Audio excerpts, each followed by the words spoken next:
పాత కాలంలో గనక చూసుకుంటే ఇంటికి సంబంధించింది గానీ, లేదంటే ఇంట్లో ఏదన్నా చేద్దాము బిజినెస్ గానీ, పెళ్ళికి సంబంధించింది గానీ, లోన్ గావాలి అనంటే తెలిసినోళ్ళు ఎవరైనా ఉన్నారా అని అడిగి కనుక్కొని ఓ 3 మంత్స్ దాని చుట్టూ తిరిగిన తర్వాత, లేదా 6 మంత్స్ తిరిగిన తర్వాత వస్తే వచ్చేది లేదంటే లేదు. అలాంటి పరిస్థితి. కరెక్ట్. ఇప్పుడు మీరు చెప్పినట్లు సెకండ్‌లలో వచ్చేస్తుంది. ఎలా సార్ అంటే దీని తీవ్రత అసలు ఏ విధంగా ఉందంటారు ప్రస్తుతం? దీంట్లో 4 రకాల టార్చర్లు ఉన్నాయండి. ఫస్ట్‌ది భయంకరమైన మెంటల్ టార్చర్.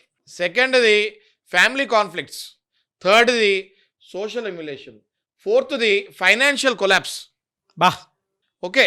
ఇందులో గనక మనము ఫస్ట్ తీసుకుంటే ఈ మెంటల్ టార్చర్ ఎలా ఉంటదంటే, ఈఎంఐ ఇంతకు ముందు కట్టకపోతే ఫోనొచ్చేది నాగరాజు గారు. ఈఎంఐ కట్టేవాడికి కూడా ఫోనొస్తుంది ఇప్పుడు. 3 రోజుల్లో ఈఎంఐ రాబోతుంది. అందులో డబ్బులు ఉంచాలి. ఉంచారా లేదా? ఇదేం టార్చర్? అరే నువ్వు ఈఎంఐ కట్టకపోతే ఇంతకుముందు ఫోనొచ్చేది. ఈ మధ్య ఈఎంఐ రాకముందు 4 రోజుల నుంచే కలెక్షన్ వల్ల టార్చర్ భయంకరమైపోయింది. మీటింగ్‌లో ఉంటాడు, ఎక్కడో ఉంటాడు. వీడు ఆల్రెడీ అందులో డబ్బులు పెట్టుంటాడు. అయినా కూడా వీళ్ళు రిమైండర్ కాల్ అనే పేరిట, రిమైండర్ కాల్ అనే ముసుగులో ముందే ఈఎంఐ కట్టమని భయపడిస్తూ స్టార్ట్ చేసేది. బౌన్స్ కాకముందే. ఓకే. దీనివల్ల ఏమైతుందంటే కట్టేవాళ్ళు ఈఎంఐకి ముందు నుంచే టార్చర్ అనుభవిస్తున్నారు. కాల్స్, మెసేజెస్ మాట్లాడే పద్ధతి సరిగ్గా ఉండదు. ఫోన్ చేసినోడు మాట్లాడే పద్ధతి ఎలా ఉంటుందంటే ఫోన్లో ఒక హ్యూమిలేటింగ్గా మాట్లాడతారు వాళ్ళు.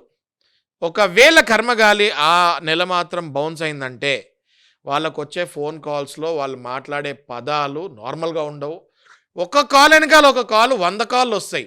వీళ్ళు ఏం చేస్తారంటే కాల్ సెంటర్ ఏర్పాటు చేస్తున్నారు. ఆ కాల్ సెంటర్లో ఆ నెంబర్ వేసేస్తున్నారు నాగరాజు గారు. ఆ నెంబర్ని 100 మంది కాల్ చేస్తారు ఒకటేసారి 100 మంది కాల్ చేస్తారు. దీనివల్ల ఏమవుతుందంటే వీళ్ళకి రాత్రులు నిద్ర ఉండదు. ఫోన్ బ్యాటరీ డెడ్ అయిపోతుంది, వేరే కాల్స్ రావు. ఇలా మైండ్ అంతా ఆ కాల్సే ఉంటాయి. రాత్రులు నిద్ర ఉండదు, స్లీప్లెస్ నైట్స్. రాత్రులు నిద్ర ఉండదు.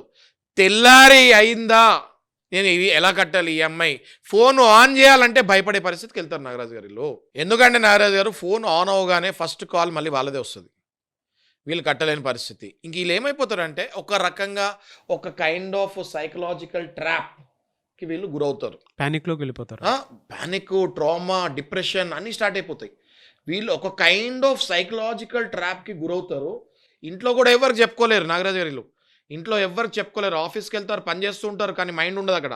ఇంటికి వస్తారు, భార్య పిల్లలు మాట్లాడుతుంటారు, కానీ మైండ్ ఉండదు అక్కడ. వీళ్ళు జస్ట్ ఒక రోబోలాగా బతుకుతూ ఉంటారు. They will live like a robot, ఒక ప్రాణం ఉన్న రోబోలాగా బతుకుతూ ఉంటారు వాళ్ళు. ఇలా ఆలోచనే ఒకటండి నాగరాజు గారు, రేపు ఎలా కట్టాలి. వీళ్ళ ఆలోచన ఒకటే, ఇంక వేరే ఆలోచన ఉండదు వీళ్ళకి.